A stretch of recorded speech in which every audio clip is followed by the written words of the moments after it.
Welcome to the Power of Food podcast. We are so excited to bring you evidence-based nutrition information focusing on addressing the root cause for imbalance.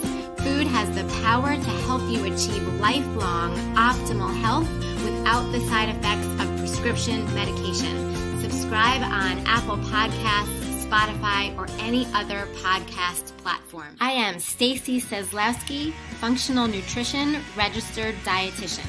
And I am Leah Grace Barrick, functional nutritionist. Hey everyone, and welcome to the Power of Food podcast. Stacy and Leah here with a very special guest, Dr. Brooke Scheller. Dr. Brooke is a doctor of clinical nutrition and certified nutrition specialist, specializing in nutrition for alcohol use by leveraging nutrition through gut and brain health. Dr. Brooke has over 12 years of training and experience in nutrition and functional medicine and has worked with both individuals and large organizations building nutrition programs to scale. Dr. Brooke specializes in functional nutrition to support gut health, mood and mental health, and alcohol use. She regularly offers programs to help engage others on changing their relationship with alcohol through nutritional practices.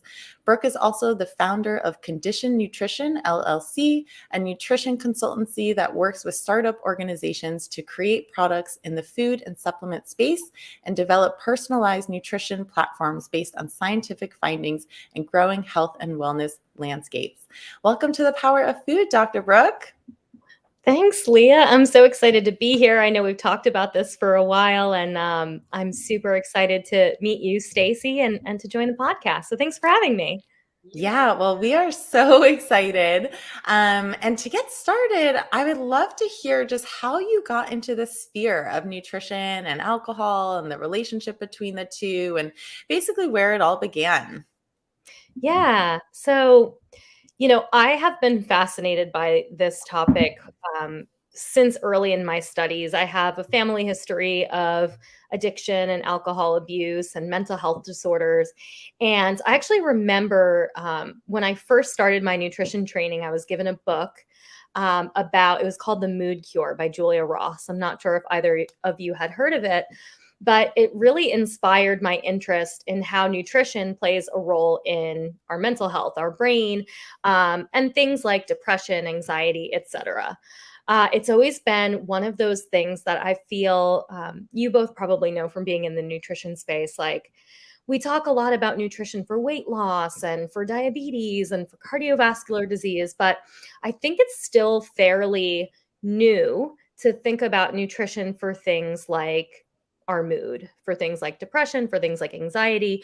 We're starting to get there a little bit more, but gosh, I mean, the idea that we can use vitamins and supplements and amino acids and proteins to actually support how our brains function is pretty unique, and I think is something that is under leveraged in the space. And actually, what happened last year is I had the opportunity in 2021 to publish a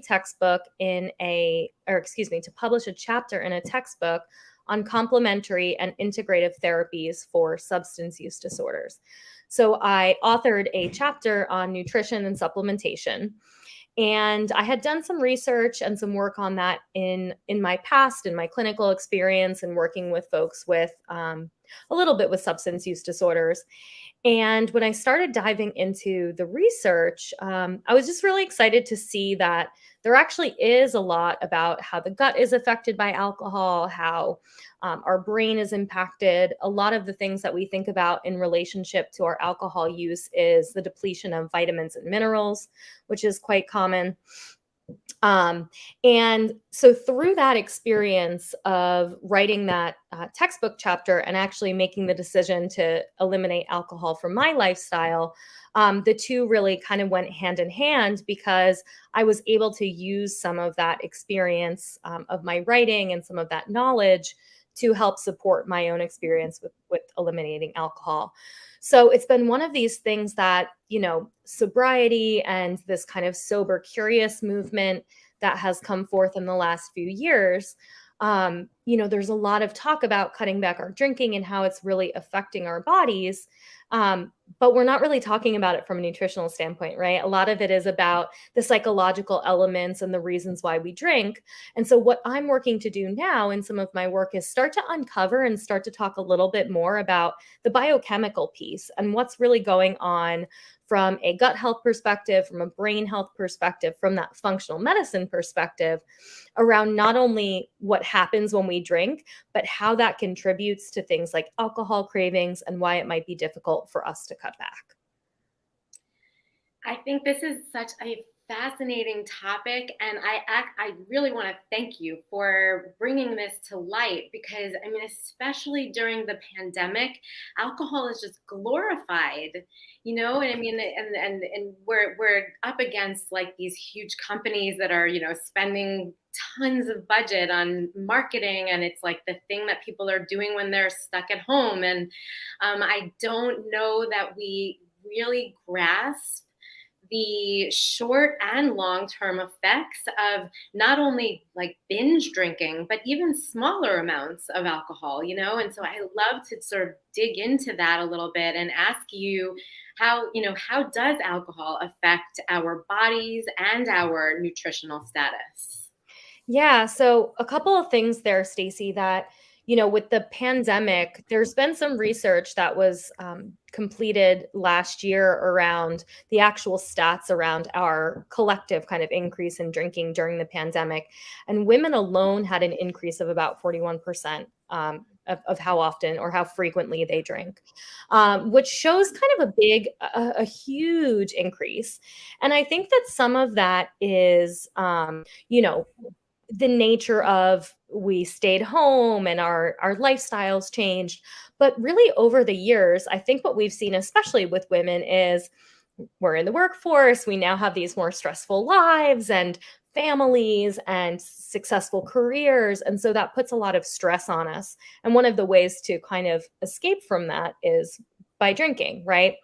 And so, you know, the pandemic kind of coupled with this nature of us always being on, we're just like we were talking about, always on social media, our emails are on our phone. I don't know about you both, but like I'm like checking my email like right before I'm falling asleep, right? Because it's in my hand.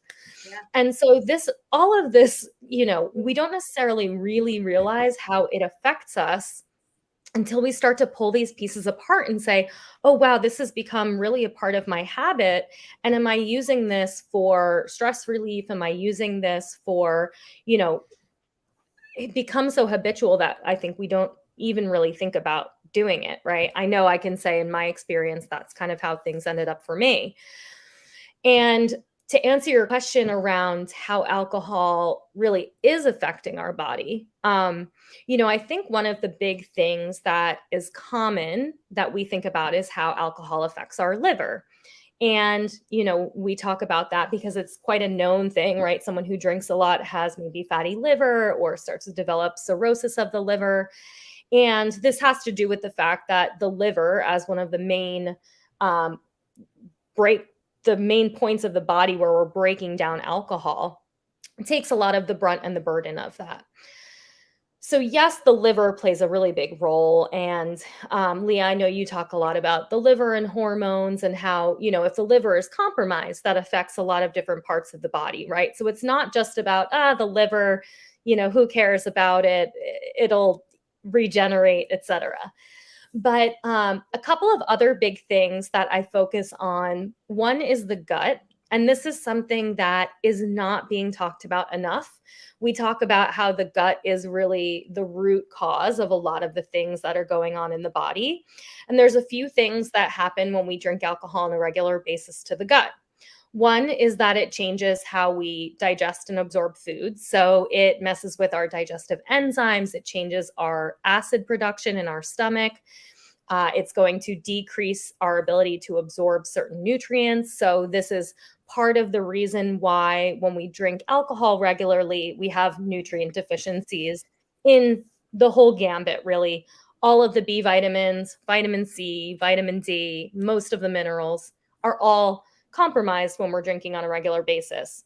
The other reason for that is because we're increasing a lot of stress in the body. And so we need more of those nutrients to run our normal body processes. So that's kind of the digestion absorption piece of the gut. The second piece of it is how it affects the microbiome and the balance of the good and bad bacteria in our gut. So, one of the things that happens is we're going to have a decrease in microbial diversity. So, we're going to have a reduction in our probiotic, our good or healthy bacteria. And likely it can cause overgrowth in things like Candida yeast, in some of those more harmful bacteria in the gut. So, we often then create a little bit of this imbalance. The third thing that happens in the gut is alcohol is known to contribute to intestinal permeability, or what we often refer to as that leaky gut. And this is something that, or this is part of the reason why alcohol has effects on different parts of the body and creates an inflammatory response. Even a single drink starts to break down the lining of the gut. So the more that we're doing that, the more that we're setting ourselves up for this really unhealthy balance in our digestive system. And these are things that, may manifest for people as maybe digestive imbalances. So that might be bloating or reflux or other types of irregularity in bowel movements. But as I know you both talk about a lot, is how the gut affects different parts of the body. So does that affect hormones, autoimmune diseases, food sensitivities, and really anything that we can kind of think about? And so, what I often say to people is if you are a regular drinker and you have anything that you want to work on, that might be weight loss, headaches, hormone imbalances, you name it, changing your relationship and how often you're drinking can be a really big piece of that puzzle. Totally. So Yeah. long answer, and we could go on forever. It's really a fascinating subject, and the interlinkage with nutrition is really massive.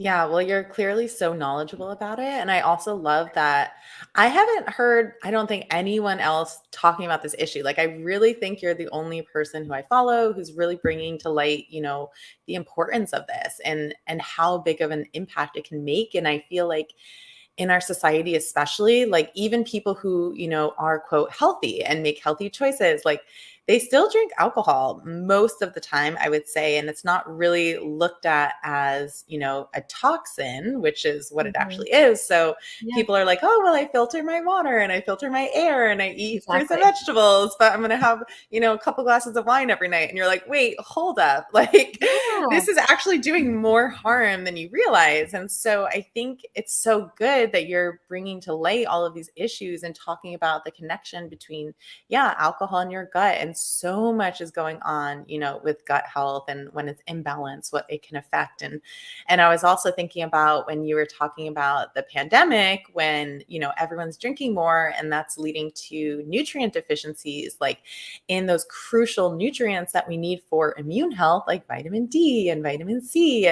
And that's just, gasoline on the fire when it comes to COVID or any virus, anything that happens to the immune system. So there's so much there. And I'm just so happy that you're bringing all of this, to people and that people can learn from you. And so thank you for that. Yeah, and thank you for wanting to share more of this, because it really is one of those things. And I'm sure working in clinical practice, you both can uh, relate to the fact that a lot of times we have clients come in and they're willing to do any supplement protocol and take anything you tell them to take. But when you ask them to cut back on alcohol, they're like, "Ooh, no," right? Because it's become such a part of our lifestyle. Most of us use it to relieve stress as part of our socialization. It's one of those things that I think starts out kind of harmless. We're drinking with friends, or, we're socializing. And I know in my experience and in many of those that I've spoken to, is it really just starts to kind of snowball, right? That it becomes a little bit more frequent, and then you're spending time with more friends who are drinking, so that you're drinking too, and then you're drinking after work because you need to kind of unwind and de-stress. And there's a lot of ways that we can unwind and de-stress that don't include alcohol, right? But most of us are used to the way that feels, like the way that feels. And I think part of what I'm working to do with bringing more light to this topic is I think nutrition's a really interesting way in to revisiting this conversation for people, because many of us don't identify maybe with being an alcoholic or needing to get sober, quote unquote, entirely. But like I said, maybe feel like, I'm drinking too much. I don't love the way a hangover feels. Um, maybe feel like they have other things that are happening because of it, like increased anxiety and depression and things like that. And so it is definitely interesting when you think about the wellness space and how we've covered so many parts of wellness. We're doing more with non-alcoholic beverages now, and so the space is moving in that direction. But I think there's a lot of work to do here, and I'm hoping to bring more of this information to people to start to think about how nutrition can be a part of that. I have sort of like a two-part question for you. Okay. Number one is, what do you tell the people who say, well, I just have, one or two drinks per week? Is that something you think is okay? Or do you still warn them against some, disadvantages to that? And then my second part of the question is, and I have my own thoughts on this, but I'm curious to hear you verbalize yours on the argument that, well, the alcohol, relaxes me. So there's some benefits, even mental health benefits to the ability to like have this relaxing experience each night, that calms me down from my stressful life. So love both of these questions. So the first one is interesting because we kind of almost touched on this earlier, but the idea of moderation, like what even is moderation? We've all heard like drink in moderation. And like I was even reading something earlier today about alcohol ads that's like drink responsibly. But like, does anyone know what that means, right? If you were to like poll people on the streets, they probably would be like, not sure, right? So the actual like moderation as given by the government, for example, is less than 1 drink a day for women and less than 2 drinks a day for men. Moderation is, I think, something that's unique to each individual, right?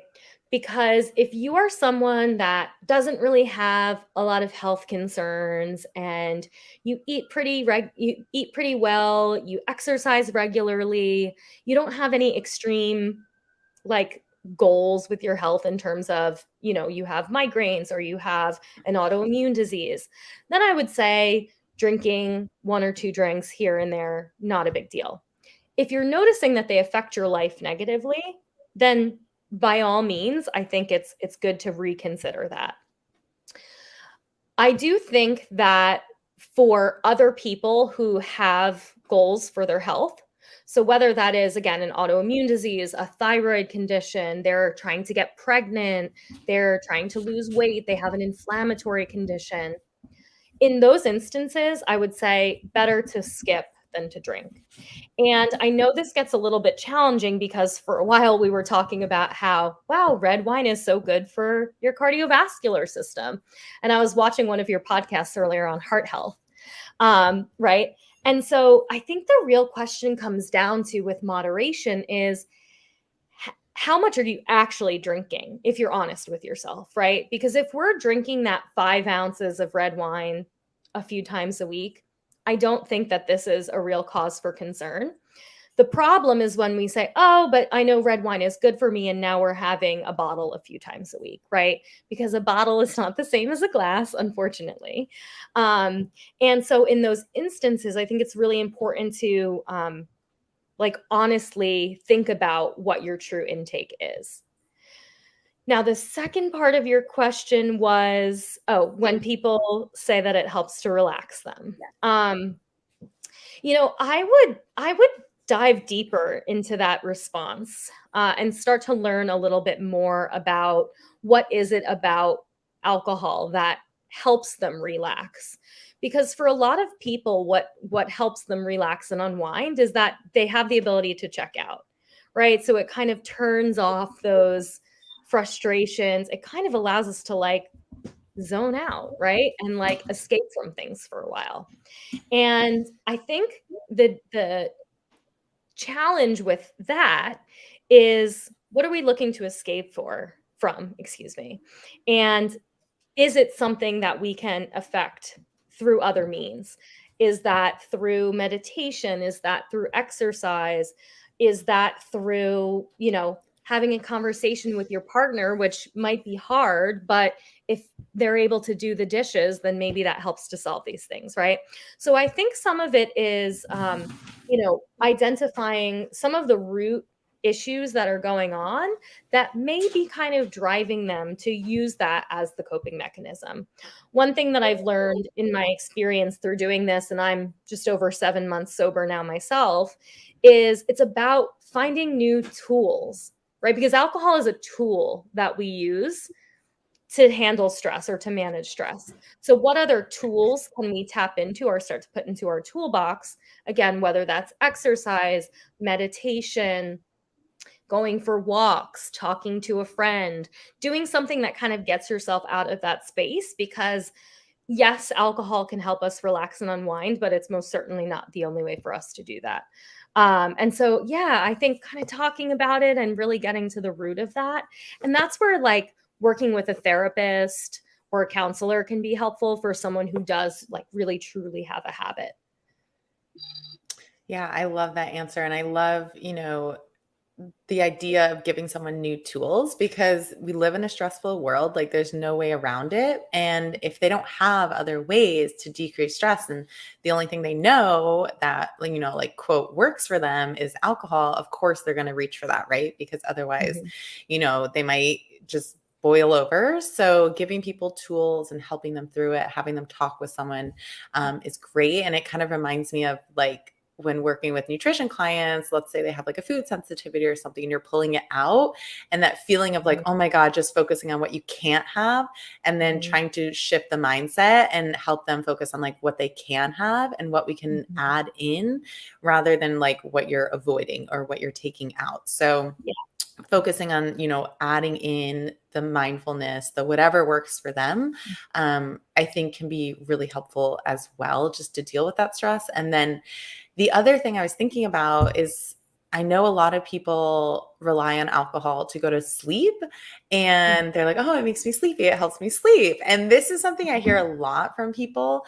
And maybe you can touch on this a bit more, but from what I understand, it's like, yes, it'll initially help you fall asleep, but the quality of sleep will be way inferior.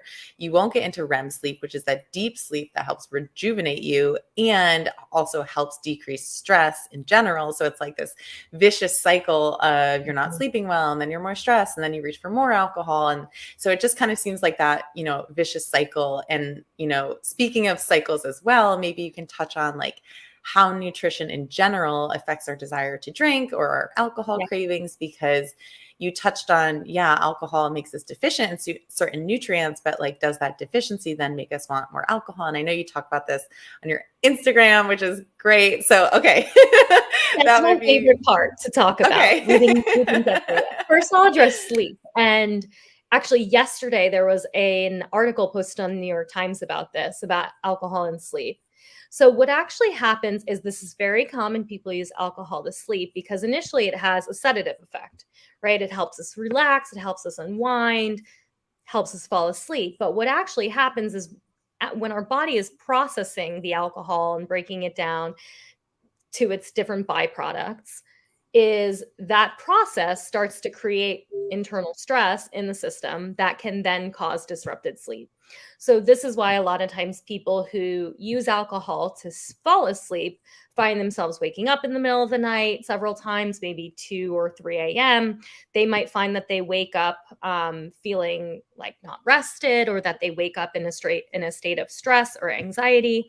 And some of this also has to do with the blood sugar situation that's happening, which I also talk a lot about on my Instagram. And this is something that's also really important to think about in general when we think about alcohol, is that, gosh, there's a statistic that regular alcohol drinkers, about 95% of them have experienced blood sugar irregularities.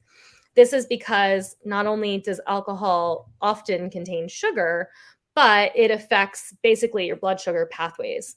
So a lot of times when we are used to drinking, when we're regular drinkers, we have these kind of constant fluctuations in our blood sugar that manifest for some of us as cravings.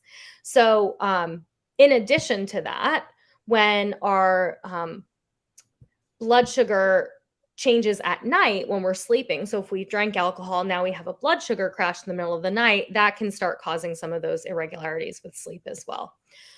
So, it's definitely something to think about. I know for people who use it for sleep, the next question is always, okay, well then, like, what can I do to fall asleep then, right?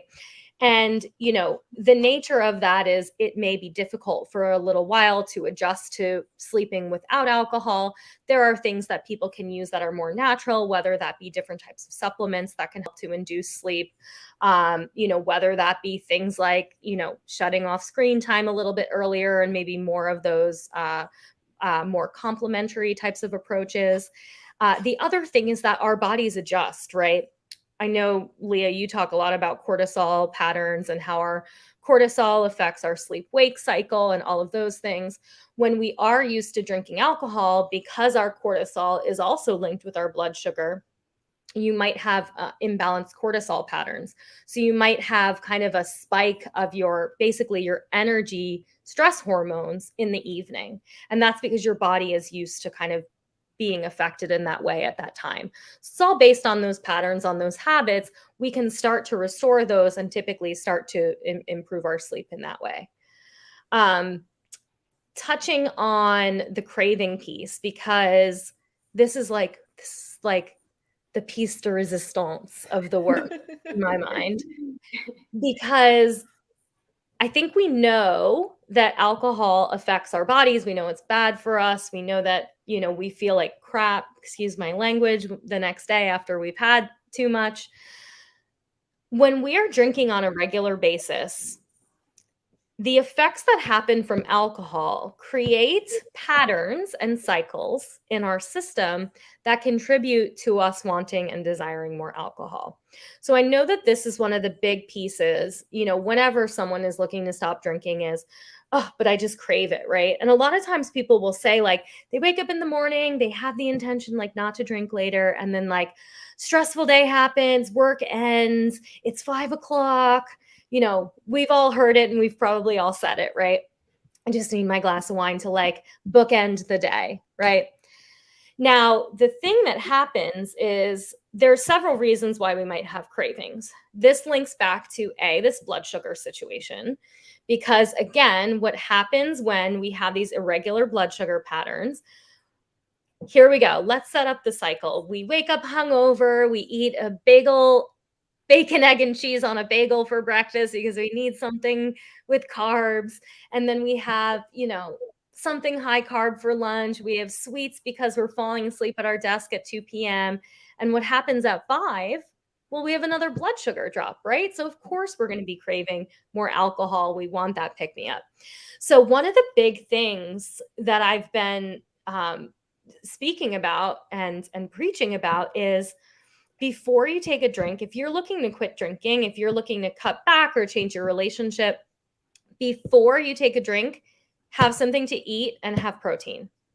Because my guess is that if you have something to eat, you distract yourself for 10 or 15 minutes, you're going to feel fine. The craving's going to go away.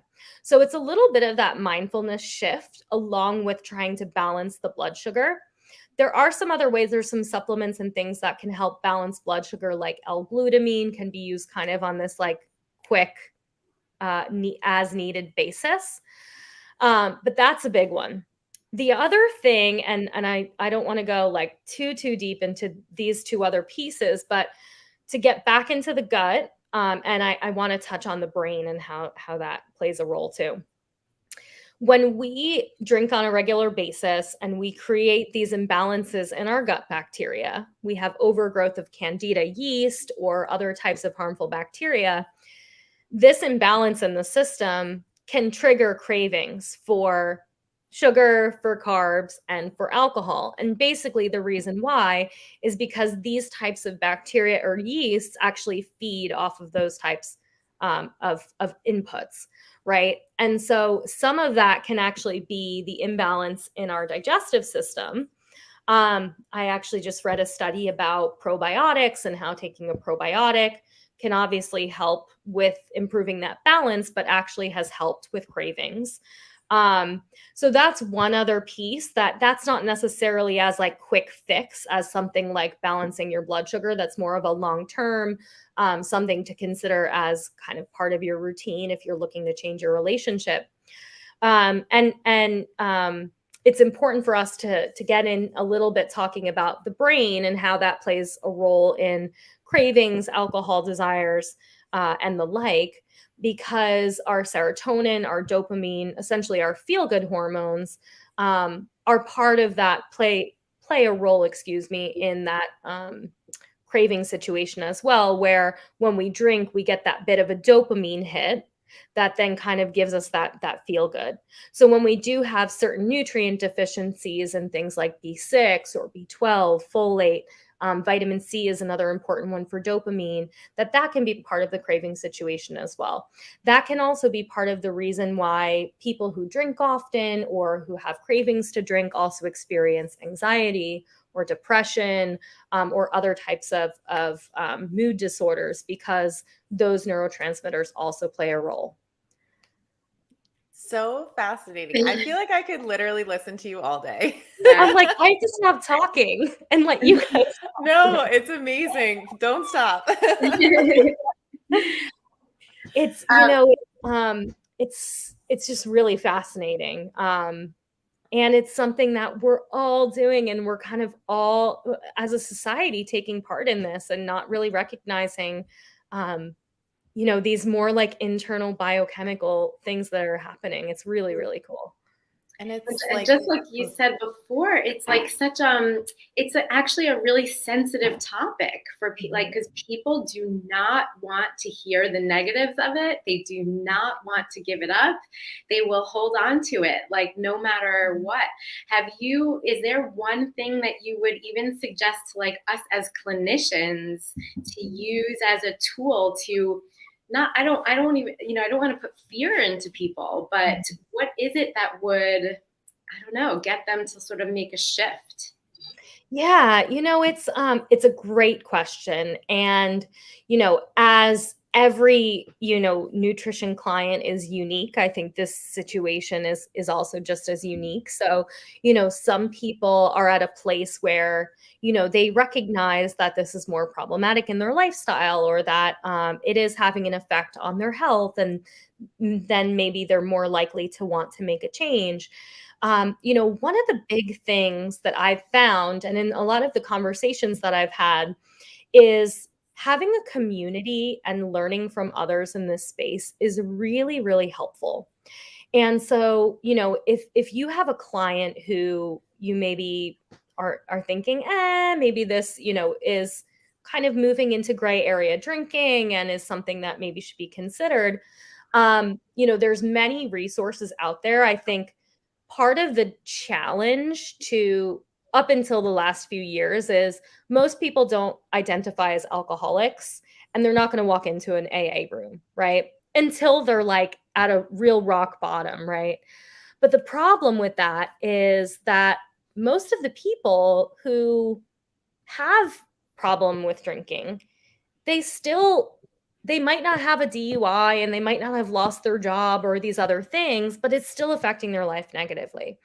Right. So I think just by providing some resources to clients, whether that be some of the books around, there's a ton of them now that have come out. There's one from 2019 called Sober Curious. There's a great one from 2020 called Quit Like a Woman by Holly Whitaker. And that's a great one that talks about more about the alcohol industry and how it's like a feminist move to quit alcohol because it's like another way of keeping women like, quiet, for example. And so there's a ton of books. There's a huge presence on social media. And, I think it's changing a lot where you don't have to identify as an alcoholic now to want to change the way that you drink. And I think this sober curious movement and things like dry January are really great ways for people to kind of toe into cutting back and giving like a chance to seeing how they feel without it. Because most of us are in such a blur, especially if we drink on a like regular enough basis, several times a week, several drinks a week. We're in a blur. Our brain is fogged out. We're not thinking clearly. Our guts are messed up. And so it takes a little bit of time for us to like take it out of our system before we start to go like, oh, ooh, like, wow, that was really affecting how I feel. That was for me, I mean, I was having like massive anxiety, major anxiety. Like I would rate it a 9 out of a 10. And now my anxiety is about a 1 out of 10, right? Just by that one simple thing. And so I think it opens up, so much more for us. We want to exercise more. We do want to eat healthy. We're not, getting fast food or kind of these quick grab things because we feel yucky. And I think we live in a world where we're all stressed out and we're all looking for ways to feel better. And this is like one thing that we could change that can have a huge, huge impact on how we feel. Totally. And I love the concept of I love the concept of helping people, just trying to I don't know if convince is the right word, but just taking a chance and being like, okay, just try it for 2 weeks, just see how you feel. Because I think for a lot of people, like even in clinical practice, Stacey, I don't know if you've, noticed this, but like when you say something like that, they think, oh, I'm never going to be able to drink again. And it's like, no, that's not true. But if you're drinking, every day or many days during the week, you just have no idea how you're possibly going to feel without it. So I think just like kind of dipping your toe in the water and just trying to help people understand, like, this is just a trial period so that you can try it out, see how you feel. And then, ideally, hopefully once they feel better, it'll be more motivation for them to cut down or cut it out, whatever works for them and their bodies. So yeah, that's great. And it can be scary for people. Like if you are drinking every day, for example, it's part of, again, it's part of a coping mechanism. It's part of a way that we release stress or kind of are able to, again, like escape a little bit from our lives. And we live in a stressful time. There's a pandemic still happening, I think. And like, the world seems to be falling apart most days. Don't watch the news. Like that's one of the coping mechanisms. I think it's really a lot about, helping people find those resources, right? Because for a lot of us, and I know in my experience, when I first stopped drinking, like it was all I thought about, right? Because I was like so used to drinking. I had to kind of constantly find ways to like stay engaged around like the positive element of not drinking. So like I read a ton of the Quit Lit books. I was doing a ton of research. I was following people on social media and, watching videos about people talking about their experiences in not drinking.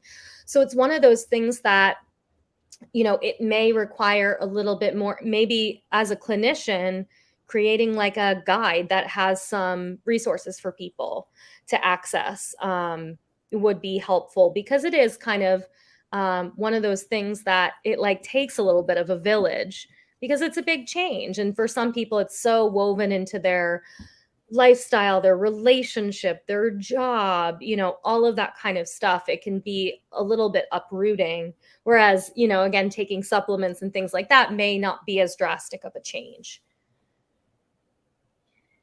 Yeah. I love it. It's like, this is such an important topic. I honestly wish that I would have listened to this kind of topic like years ago, because I just think back to like all the years that I spent like drinking way too much. And I know, like for me, since I pretty much stopped, now when I try to even have just a little bit, my body does not tolerate it. Like now I just feel my heart racing. I feel like I can't sleep at all at night. I, just notice even from the smallest amount what it's doing to my body. And I can only imagine what it did when I was drinking more, on a nightly basis. So.